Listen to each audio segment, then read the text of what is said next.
Alright, this is part 2 of Deuteronomy 12 in the Prager Rational Bible. Let's begin. Essay. The Torah, Vegetarianism, and the Value of Animals. Alright, verse 20. When the Lord enlarges your territory as He has promised you, and you say, I shall eat some meat, for you have the urge to eat meat, you may eat meat whenever you wish. In addition to this essay, see, does the Torah accommodate or advocate vegetarianism at Genesis 2:16 in the Genesis Rational Bible? So, how one understands this verse and perhaps the Torah's view of meat eating, it depends on how one understands the word translated here as urge. The word tava, however you say that, is often translated as crave or lust for, neither of which is a positive term, and this would imply that the Torah views meat eating in a negative light. Within the last century, some notable religious Jews have embraced vegetarianism, and one of modern Judaism's most distinguished moral theologians, a guy named Abraham Isaac Cook, lived from 1865 to 1935, the chief rabbi of the pre-state Israel, wrote in favor of vegetarianism. Though he himself never became a vegetarian, his closest disciple, Rabbi David Cohen, the Nazir, did. And Cook argued that in the Garden of Eden, where there was no death, Adam and Eve were permitted to eat only fruit, vegetables, and herbs. Genesis 1:29. In God's original paradise, then, the ideal diet did not contain meat. It was only after the flood that God permitted meat eating. Further reinforcing the vegetarian argument is the biblical version of the Messianic world. And when the prophets imagined life in a future, more perfect world, they assumed that it would be herbivorous. I think that's how you say that. Thus, Isaac prophesied a time when the wolf shall lie down with the lamb, and the leper shall lie down with the kid. And the cow and the bear shall graze, and their young shall lie down together, and the lion and the ox, like the ox, shall eat straw.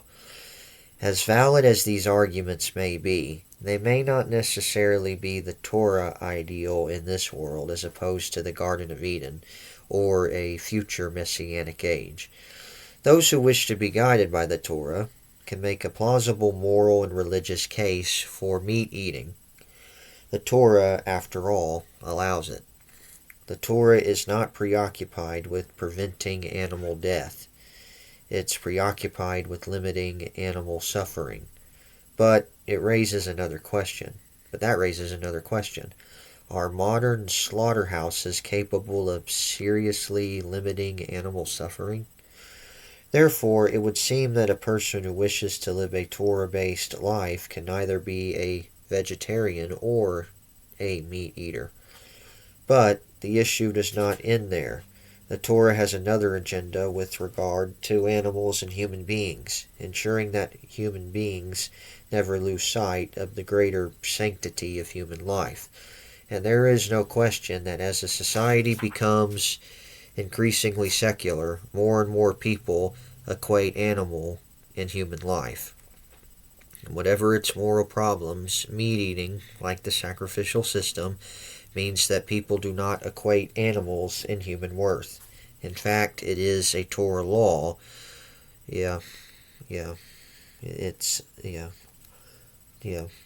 Obligatory. Obligatory on every Israelite to eat meat once a year. That's Exodus 12:8 in Passover. In the Passover or Paschal sacrifice. and this serves to remind the Israelite that animals and human beings are not of equal value. Vegetarianism obviously does not. And there is a danger that vegetarianism can represent or lead to an anti-Torah view of animals as equal in the value to human beings. Of course, most vegetarians still value human life over animal life, but many animal rights activists do not. In 2003, one of the best-known animal rights groups, People for the Ethical Treatment of Animals, or the PETA, launched an ad campaign titled "The Holocaust on Your Plate," which equated barbecuing chickens with the cremation of Jews in the Nazi death camps. And I interviewed the PETA official who created this campaign, a Jew as it happened, and despite relentless questioning, he repeatedly affirmed that chickens and humans are of equal value. Well, no, they're not, because chickens were not created in God's image. Humans were. Joseph Telushkin, who was a vegetarian, offers a test of whether an individual's commitment to animal welfare is morally sound. Does the person care more about the suffering of animals when both animals and human beings suffer? PETA, for example, does. In early 2003, Palestinian terrorists sent a bomb-laden donkey to blow up an Israelite bus filled with passengers. While the donkey was walking toward the bus, the bombs exploded, killing the donkey before it could kill any people. Throughout the world, Jews and others were greatly relieved that the people on the bus had been spared, not the PETA. Ingrid Newkirk, the organization's long-term president, wrote a letter to Yasser Arafat, the chairman of the Palestine Libertarian Organization, or PLO, who was behind the anti-Israel terrorism. And Newkirk had one request of Arafat, not that he stop engaging in terror, but that he leave the animals out of this conflict. With the death of biblical values, people increasingly equate human beings with animals. As Torah-based religions cease to influence people, the Torah's view that only human beings are created in God's image and therefore have immeasurably greater value than animals is dying. I first became aware of this thinking early in my adult life. On a flight, I noticed the woman sitting next to me had ordered a vegetarian meal. I asked her if she was a vegetarian, and when she answered that she was, I asked her why. And here's what she said. Because we have no right to kill animals. After all, who are we to claim that we are more valuable than animals? She responded. I will recall my thoughts. I felt a certain sympathy for her position that we had no right to kill animals. But when I heard the second part of her explanation, I couldn't believe she was serious. I assumed she was engaging in hyperbole, And so I said, I certainly understand your opposition to killing animals, but I assume you don't really mean what you said about people not being more valuable than animals. I mean, after all, if an animal and a person were drowning, which would you save first? And I was sure I had posed a rhetorical question. So when she didn't reply, I asked her if she heard it from me. Yes, she responded. I'm thinking. That was a bombshell. I recall my reaction. She was thinking? What was there to think about? After that encounter, I began asking high school students throughout the U.S.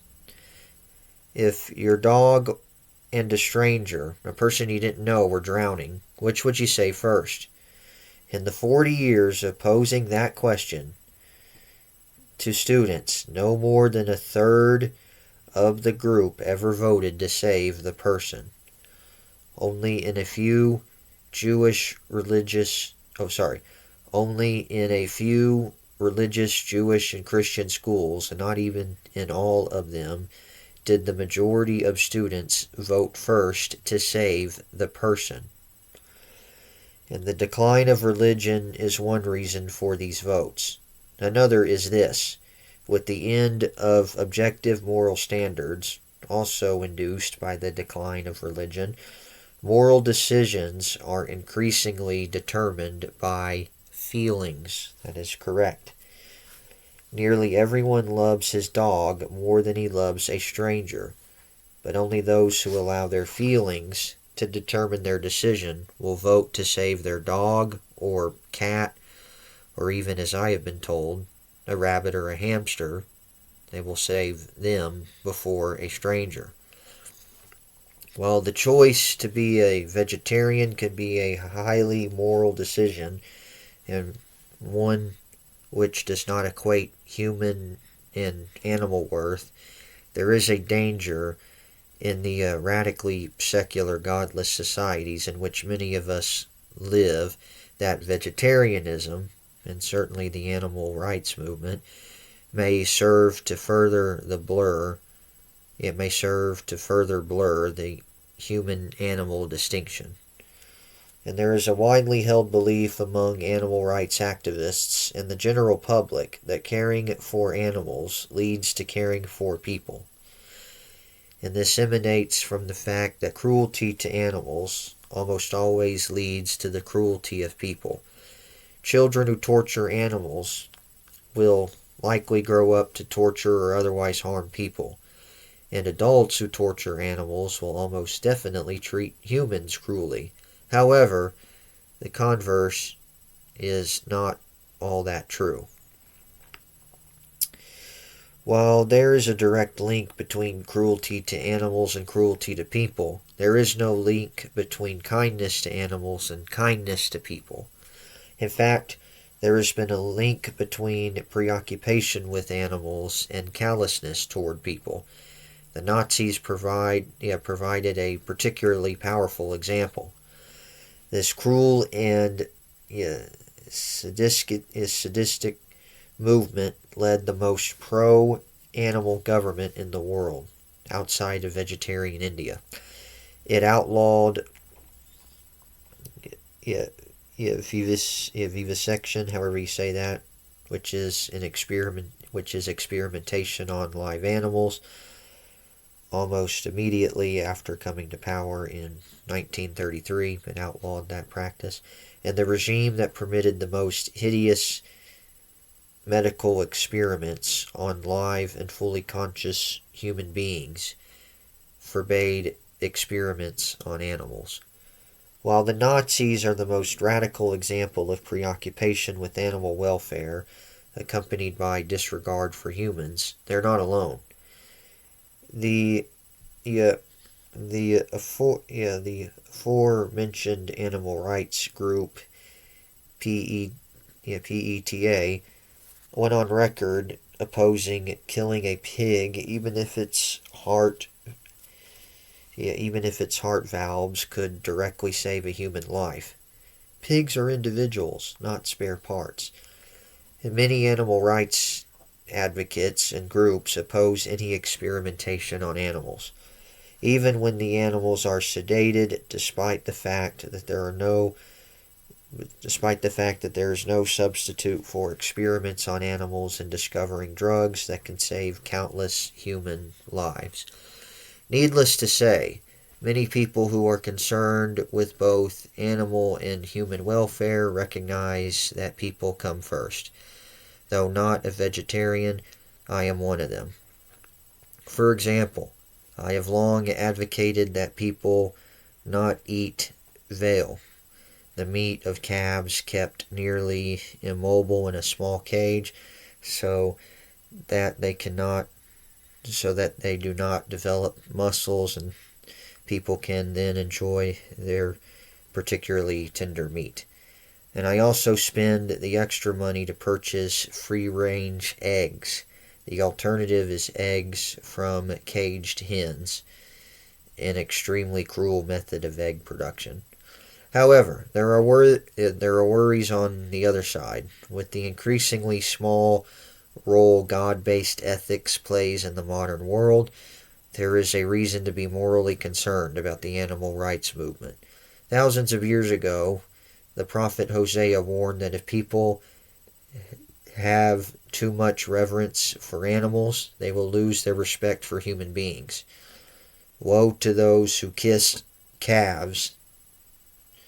Woe unto those who kiss calves. They will sacrifice people. His warning should be taken seriously. At the same time, those of us who are not vegetarians and who want to live a life guided by the Torah must do everything possible to minimize animal suffering. That, we can all agree, is a divine moral imperative. Speaking of animals, the 19th century British philosopher Jeremy Bentham wrote this: "The question is not can they reason, can they talk, but can they suffer?" Well, that was a pretty long essay, but it was a pretty interesting essay. Alright, verse 21. If the place where the Lord has chosen to establish his name is too far from you, you may slaughter any of the cattle or sheep that the Lord gives you. The animals that the Lord gives you refers to the animals that may be eaten, that is, kosher animals. And there's an essay on this called Kosher Animals in Deuteronomy 14. So, Lord willing, we'll get to that in the Deuteronomy 14 video. As I have instructed you, and you may eat to your heart's content in your settlements. A traditional Jewish understanding of the phrase, as I have instructed you, is that it refers to rules God orally gave Moses governing how to slaughter animals in a kosher way. And these rules are a part of the oral law, which traditional Judaism has long held. Which traditional Judaism has long held was given to Moses along with the written law, the Torah. As the medieval commentator Rashi puts it, this teaches us that there was already a commandment regarding the slaughtering of animals as to how one should slaughter. It is not written in the Torah, but it comprises the traditional regulations regarding the slaughter of animals that were given orally to Moses on Mount Sinai. However, in the words as I have instructed you, have not been universally understood even among Orthodox scholars as a reference to an oral law on how to slaughter animals for non-sacrificial consumption. Another medieval scholar, I don't know if I'm going to say his name right, Rabbeinu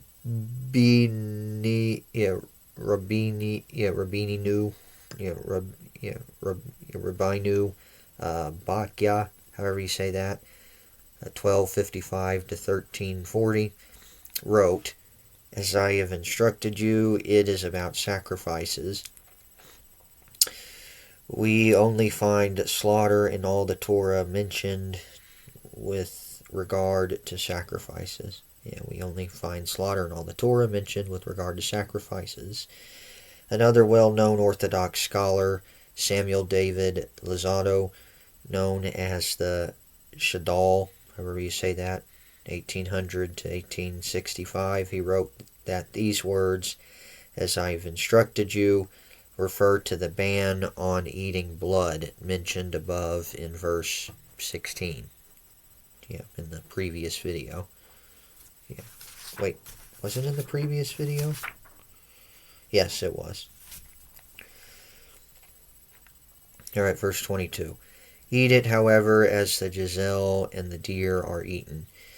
The unclean may eat together with the clean.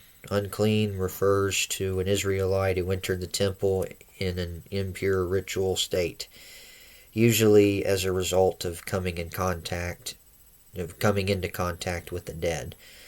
In the temple, those in this unclean state were not allowed to eat of the sacrifices. However, outside the temple, the verse asserts that everyone could eat meat regardless of their ritual state. On not eating blood. Alright, verse 23.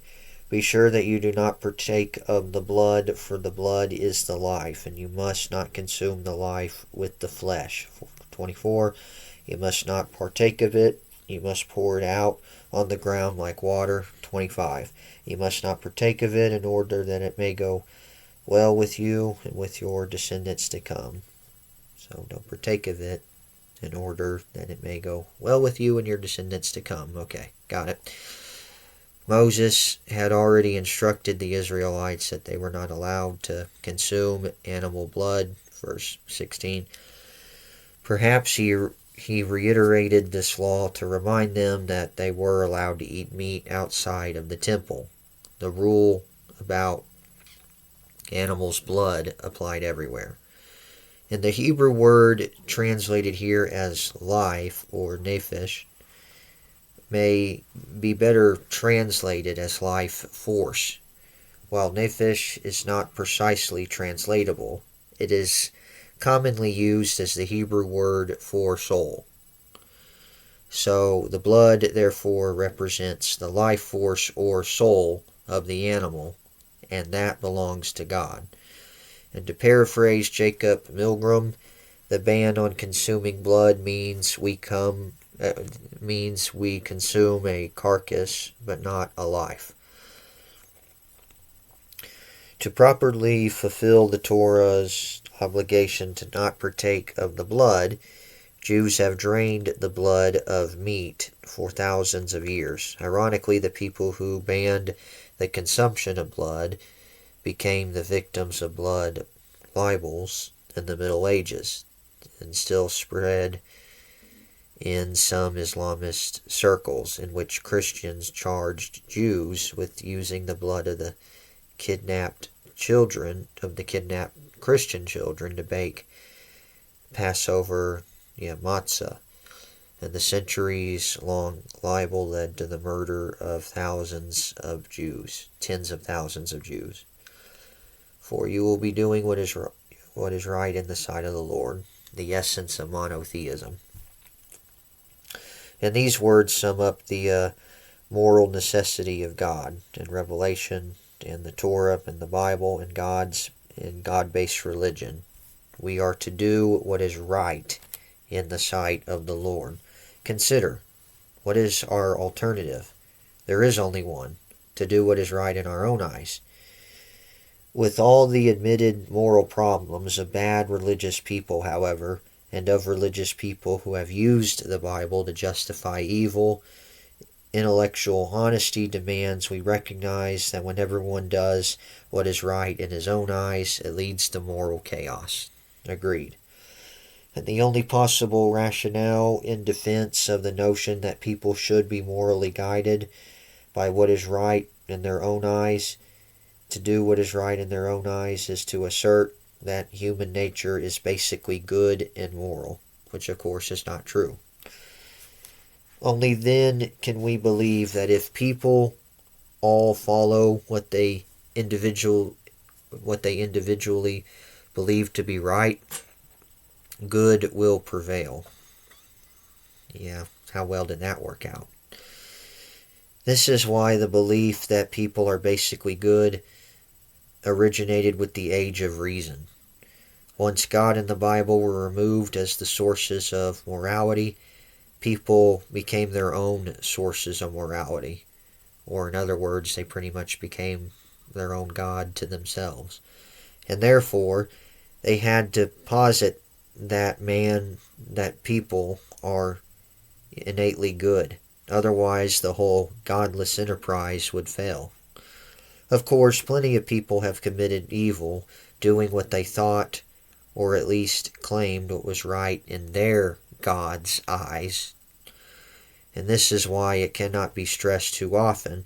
Everything depends on which God we are talking about.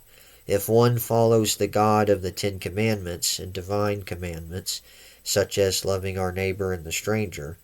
Only the deceitful and self-deceiving can do evil and claim that God sanctions it. Yep. Only the deceitful and the self-deceiving. Yep. Yep. Verse 26. But such sacred and votive donations as you may have shall be taken to your sight, shall be taken by you to the site that the Lord will choose. 27.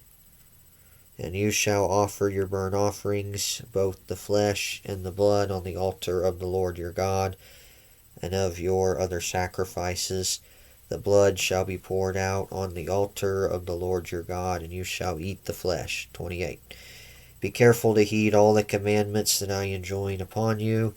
Thus it'll go well with you and with your descendants after you forever. For you will be doing good, what is good and right in the sight of the Lord. 29. And when the Lord your God has cut you down before the nations that you are about to enter and dispossess, and you have dispossessed them and settled in their land. 30. Beware of being lured into their ways after they have been wiped out before you.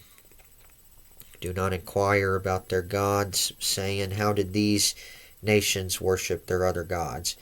I too will follow those practices. Yeah, don't be saying that. 31. You shall not act thus towards the Lord your God, for they perform for their gods every abhorrent act that the Lord detests. They even offer up their sons and their daughters in the fire to their gods. The Hebrew word for abhorrent, toviva, is usually translated as abomination. Note that when the Torah isolates what is abhorrent to God about the Canaanites' paganism, it was not their worship of other false gods. It was their performance for their gods of every abhorrent act, even child sacrifice. Although he is displeased with the worship of these false gods because he alone deserves worship, but he was also angry about these detestable practices. So the idolatry and the practices associated with it. And the God of the Torah did not expel the Canaanites for their pagan worship. I don't know about that. He expelled them because of their pagan immorality. Well, pagan worship would be immorality because they're not worshiping the true God. And the difference between Torah monotheism and pagan polytheism was summed up well by the biblical scholar Dr. Jeremiah Underman. The least significant difference between polytheism and monotheism is the numerical one. It is the moral one. Alright. Well, that's the end of chapter 12 in the Jewish Bible. But chapter 13, as I said in the MacArthur video, chapter 13, it actually begins with the final verse of chapter 12 for the Christian Bibles. So, in the chapter 13 video, Lord willing, the very first verse is actually going to be the last verse of chapter 12. And I'm not going to go through that because there's a long essay associated with it. Alright, but that'll be coming up, Lord willing, in chapter 13. I don't know when I'll get another parody out, but maybe at some point, but I don't know when. So it may be sometime soon, or it may be later on, I don't know. Alright, but anyway, just, thank you for listening to the videos, and I hope that they're a blessing to you. Hopefully you're learning, for yourselves and reading the Bible for yourselves. Don't just listen to me read it, but read for yourselves. And until then, may the grace and mercy, won by Jesus Christ and the fellowship of His Holy Spirit be with you all. Amen. God bless you.